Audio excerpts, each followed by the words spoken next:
Veuillez vous asseoir.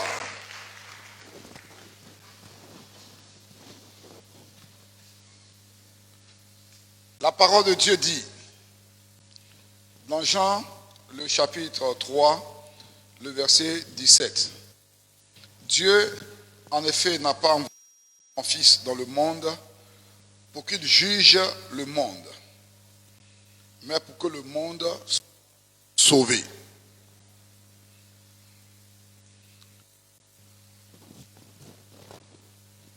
Est-ce qu'on t'a bien prêché avant que tu viennes à l'église? Prêche bien aux gens, au dehors, lorsque tu les amènes à Christ.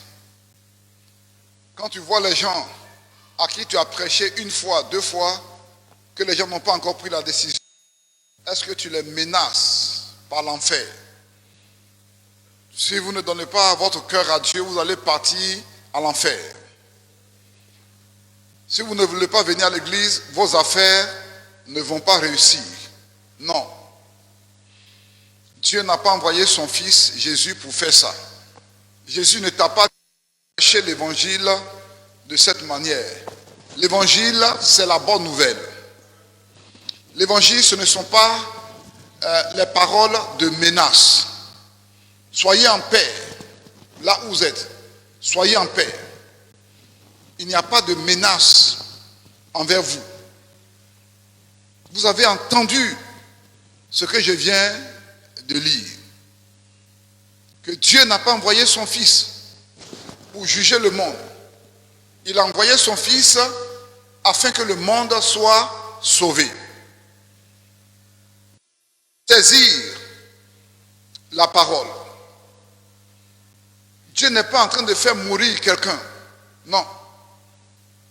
Parce que si Dieu fait mourir quelqu'un, il sera responsable. Dieu même sera responsable le jour du jugement. Pourquoi Dieu va te faire mourir? Pourquoi Dieu va parler contre tes affaires? Parce que tu n'as pas encore compris quelque chose.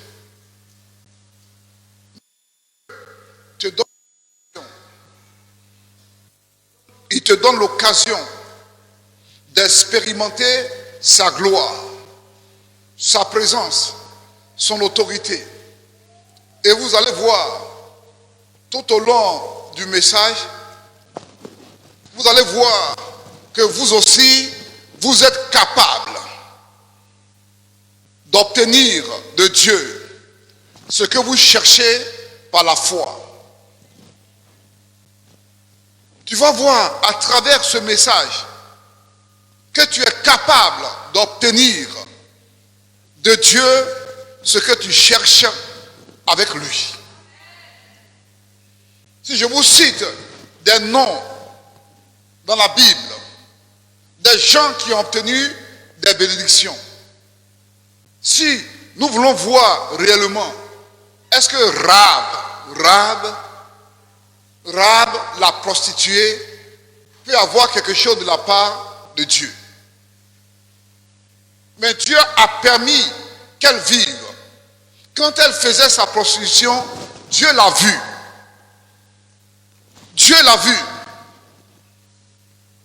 Mais ce n'est pas Dieu qui va la tuer. Dieu lui a donné l'occasion de vivre. Et en lisant la Bible, on voit que Rahab, la prostituée, est dans la généalogie de Jésus-Christ. Lève-toi et tu dis à ton voisin, ce soir, par la foi, je peux avoir ce que je cherche.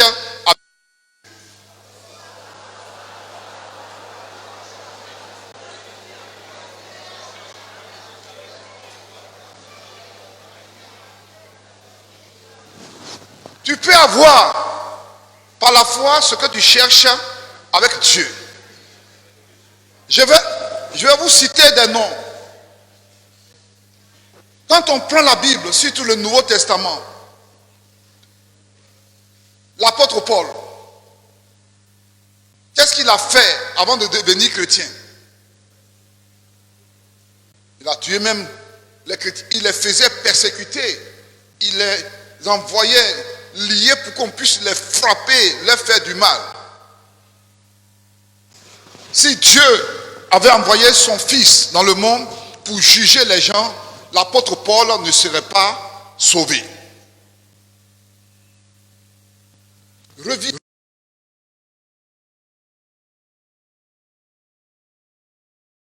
Quelque part, donc vous êtes dans votre coin, découragé, vous n'allez pas rencontrer un homme de Dieu qui connaît la parole, qui peut vous délivrer. Parce que peut-être vous avez commis l'impudicité ou bien, je ne sais pas, un péché. Donc, pour vous,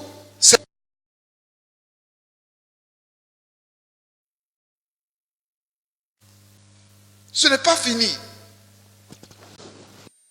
Parce que tant que tu vis, Jésus-Christ est venu sur la terre pour te juger. Il est venu pour que tu sois sauvé. Je vais citer encore un exemple dans l'Ancien Testament. Si Dieu jugeait les gens, est-ce que Moïse allait être utilisé pour sauver les enfants d'Israël? Moïse n'a-t-il pas tué un Égyptien? Moïse a tué un Égyptien. Pourtant, quand le temps arrivait, Dieu l'a protégé, il l'a gardé. Je ne veux pas dire que Dieu ne regarde pas, ne considère pas le péché de quelqu'un. Je veux dire que Dieu ne veut pas que tu meurs. Dieu ne dit pas que les choses sont finies avec lui. Parce que tu t'es trompé une fois. C'est cet esprit de jugement que vous avez contre vous-même, ça veut vous détruire. Au moment où Dieu vous tend la main, vous allez dire non, c'est fini.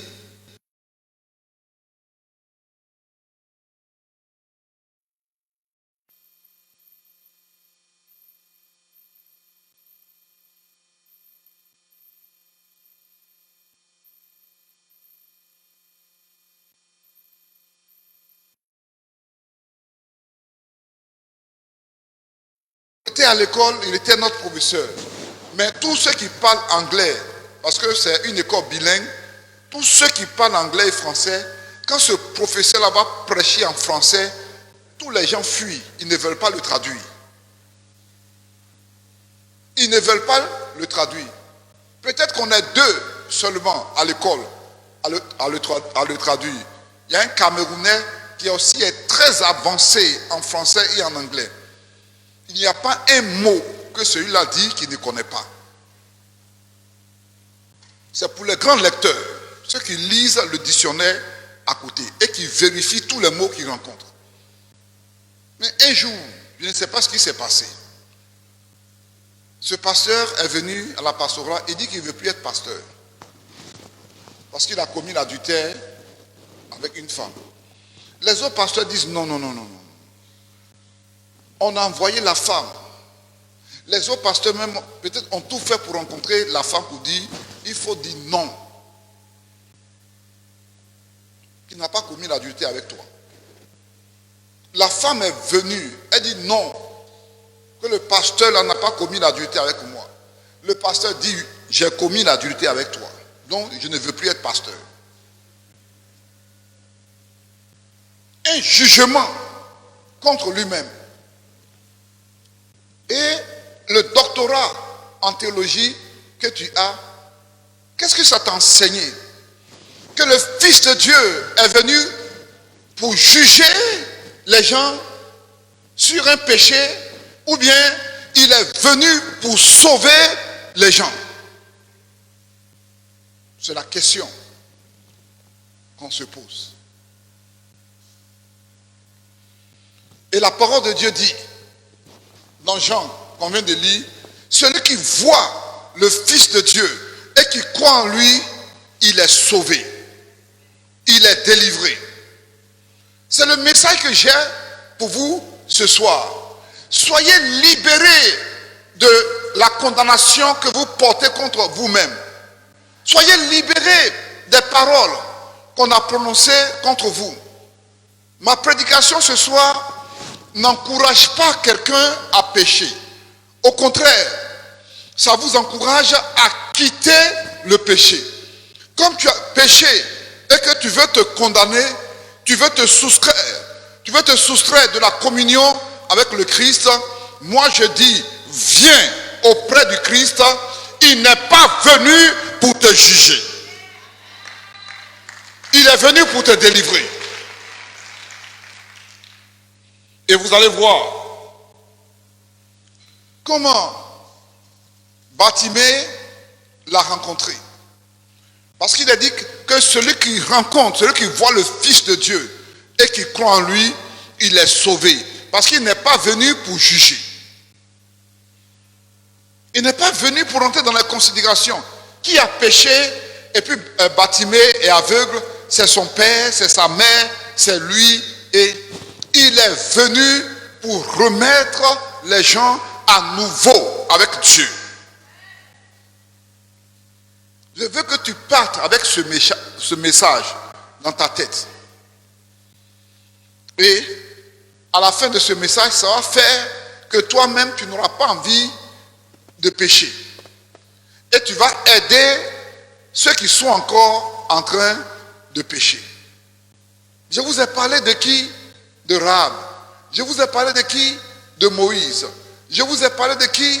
De l'apôtre Paul.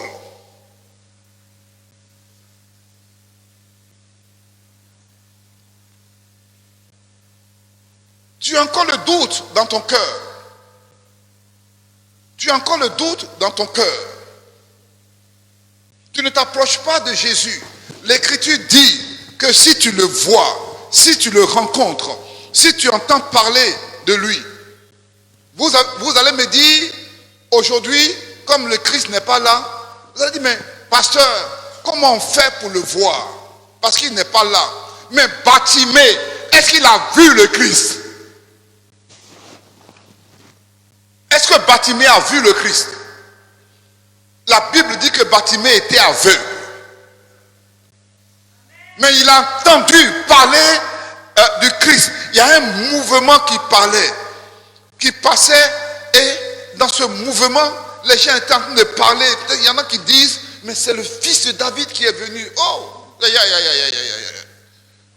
le fils de David que tout le monde attend en Israël. C'est lui qui passe. Et je suis aveugle. Je ne le vois pas. Fils de David, aie pitié de moi.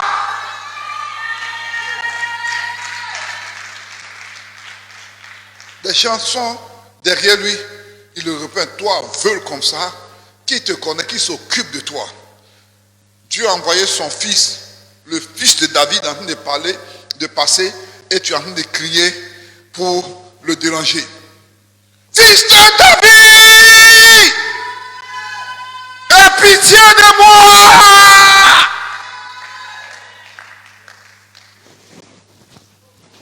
Le fils de David dit, appelez-le. Faites venir Bartimée. Je suis vraiment le fils de David. Je ne suis pas venu pour juger les aveugles. Je ne suis pas venu pour entrer dans les jugements. Voici ce qu'il a fait et puis il est aveugle. Je suis venu, si on me voit et on croit en moi que je suis le fils de Dieu, je fais l'affaire de la personne. C'est terminé. Je ne suis pas venu pour voir ce que Zachée vous a volé dans le passé. Ce que Zachée a fait dans le passé, je ne suis pas venu pour entrer dans votre jugement. Je suis venu, celui qui me voit et puis croit en moi, je le sauve. Celui qui me voit et puis croit en moi, je le guéris. Zachée peut-être a pris votre argent, mais moi, voici ce que j'ai amené. Celui qui me voit et puis croit en moi, Dieu m'a envoyé pour donner le salut. Je ne rentre pas dans votre jugement. Il est un collecteur des taxes, des impôts. Il a pris votre argent, mais moi, j'ai un autre business à faire. si quelqu'un me voit et qu'il demande le salut, il demande la délivrance, je ne rentre pas dans votre jugement, moi je le sauve. Vous m'avez amené une femme qui est surprise en flagrant délit d'adultère. Moi, le Fils de l'homme, je ne rentre pas dans votre jugement. Où vous l'avez trouvée, elle était en train de commettre l'adultère. D'ailleurs, elle est seule, on ne voit même pas l'homme. Je ne rentre pas dans votre jugement. Moi, je suis venu. Si elle m'a vu et qu'elle croit en moi, je la sauve. Je ne considère pas le péché qu'elle a eu à commettre. Il suffit de me voir seulement et de croire en moi. Je remets les choses à nouveau avec Dieu. Voici le business dans lequel je suis venu. Et les gens veulent persister. Bon, vous qui persistez là, qui n'a jamais commis de péché?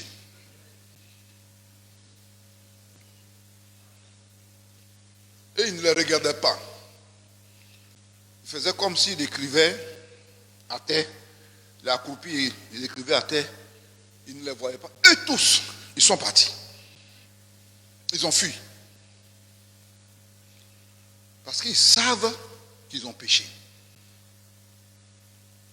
Parmi eux, il y avait des adultères, des menteurs. Des gens qui font des races de vipères. Peut-être qu'ils vendent les terrains à 3 personnes, je ne sais pas.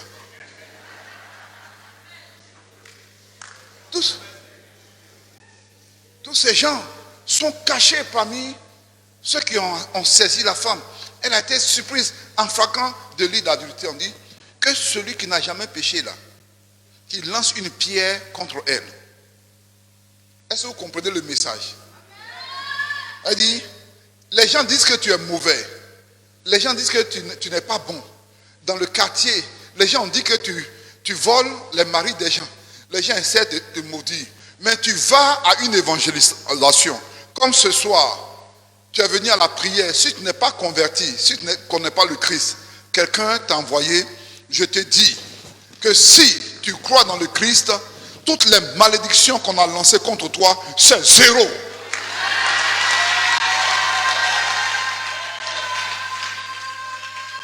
Parce que le business de Jésus, par exemple, toi, tu es cordonnier, tu fais les chaussures pour les gens, on te donne l'argent et tu vis avec ça.